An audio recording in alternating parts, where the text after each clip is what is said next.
જૂનાગઢ કાળવા ચોક ખાતે કાશ્મીરમાં થયેલ આતંકવાદી હુમલોને લઈ જૂનાગઢ વિશ્વ હિન્દુ પરિષદ બજરંગ દળ દ્વારા ઉગ્ર વિરોધ પ્રદર્શન કરવામાં આવ્યો।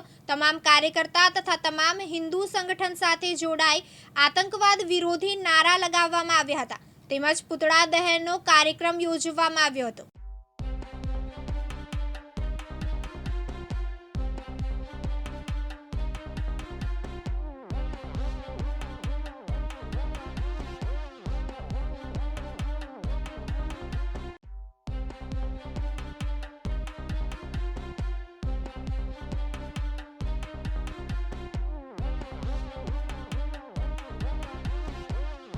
महानगर जे काले 22 तारीख ना एक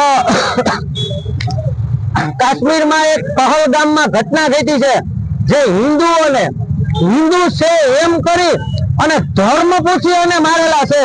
तो घणी वखत घणा लोको घणा समाजना लोको घणा संप्रदायना लोको पण एम कहे छे के आतंकवादी नो कोई धर्म नहीं होतो।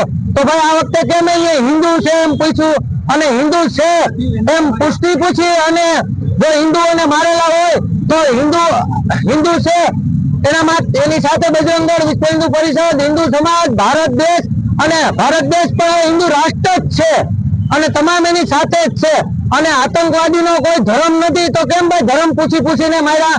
એટલે મારી સરકારશ્રીને નિવેદન કે તો નિવેદન, ચીમકી કે તો ચીમકી, આ વખતે તો સર્જિકલ સ્ટ્રાઇક નહીં એના કરતા પણ ભયંકર કોઈને કોઈ પગલા લેવામાં આવે અને તાત્કાલિક એને સજા આપવામાં આવે એવી અમારી વિશ્વ હિન્દુ પરિષદ અને બજરંગ દળની માંગ છે।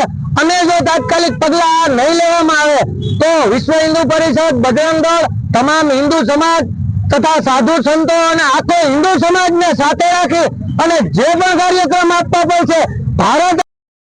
પ્રકાશ દવે, દિવ્યાંગ ન્યૂઝ, જૂનાગઢ।